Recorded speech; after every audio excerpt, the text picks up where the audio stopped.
ranking rainwood creatures and how dangerous it would be to society. Now obviously rainwood is a two-dimensional game, so these creatures will be three-dimensional for purposes of this video, as we are three-dimensional creatures, and the scenario will be 20 of any creature that I select to do in this video. 20 of them will be spawned in whatever location will be the most ideal for them. So for example, scavengers, monkeys in the jungle, vultures, they'll be in the mountains in whatever country they are. We'll figure that out when we get there, but yeah, that will be our scenario. 20 of the creature anywhere in the best place, even if they're very small, only 20. And obviously we're going to account for all the different factors. It's not going to be exactly like the game. They'll be able to reproduce and all of that stuff.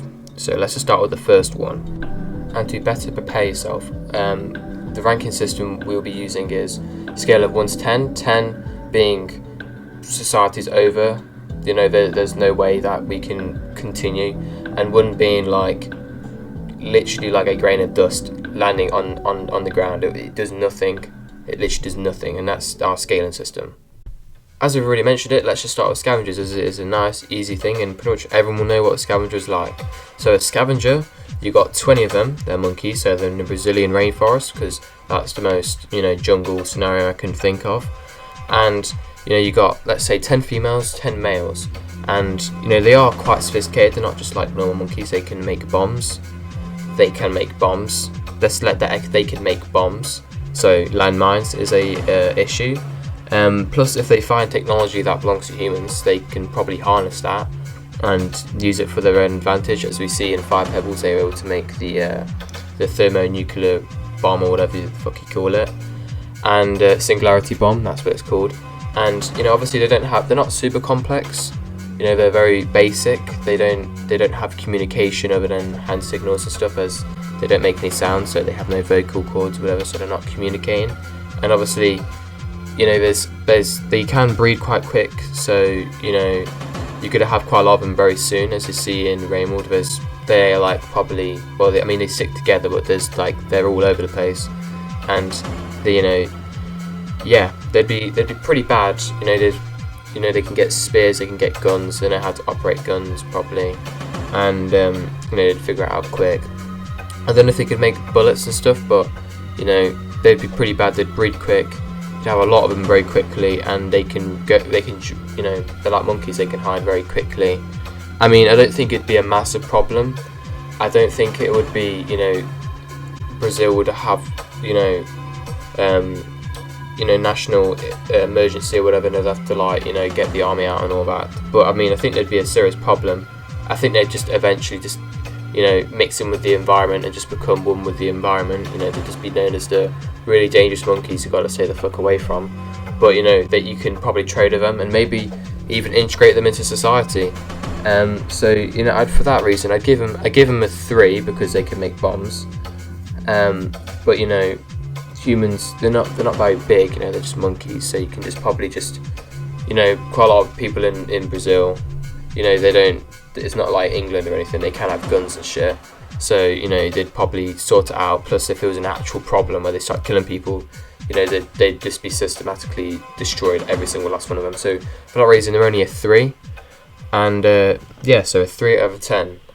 An interesting one here is Miros vultures, because these are completely different ball game to scavengers, right? These fuckers are really bad. You know, they're really robust, super dangerous. You know, they can instant kill pretty much anything. You know, they'll eat people.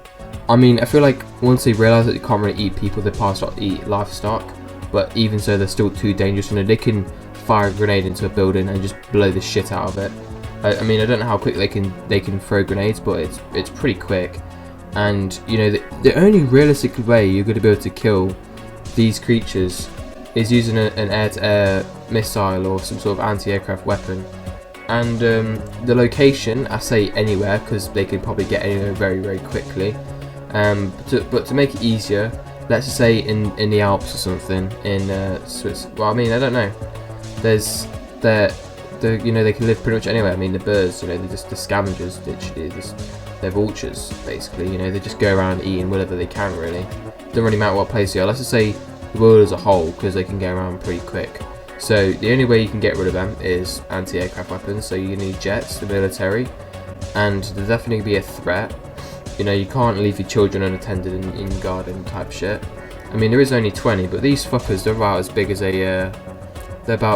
like a van or something, like a car, like quite a large car. So they're gonna have to eat a lot to sustain themselves. So these fuckers could be dangerous.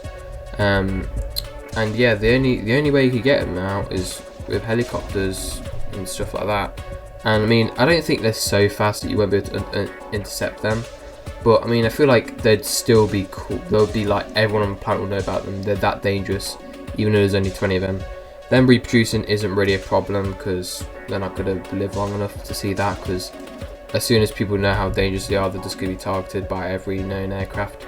So for that reason, they are a 7 out of 10. The terror longlegs. Now, this is